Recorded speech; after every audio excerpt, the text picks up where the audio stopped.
અંકલેશ્વરની પ્રતિષ્ઠિત શાળા શ્રવણ વિદ્યા ભવનમાં આજ રોજ જન્માષ્ટમી પર્વની ઉજવણી કરવામાં આવી હતી।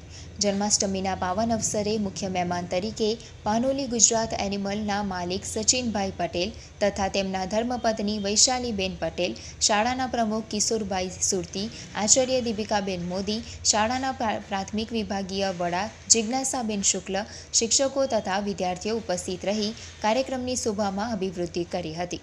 શિક્ષકો દ્વારા શ્રી કૃષ્ણ લીલાના વિવિધ દ્રષ્ટાંતો તથા શ્રી કૃષ્ણ અવતારનું મહત્વ વિદ્યાર્થીઓને સમજાવ્યું। શ્રી કૃષ્ણ જન્મ નિમિત્તે શંખનાદ કરી લાલાની આરતી, થાળ કરી પારણું ઝુલાવી શ્રી કૃષ્ણ જન્મના વધામણા કર્યા હતા। આગંતુક મહેમાન કૃષ્ણ ભક્તિ કરી શ્રી કૃષ્ણના જીવન પરથી પ્રેરણા લઈ દુઃખમય પરિસ્થિતિમાં પણ હસતા રહેવાની સમજણ આપી તેમજ શ્રીમદ ભગવદ્ ગીતાનું મહત્વ પણ સમજાવ્યું હતું।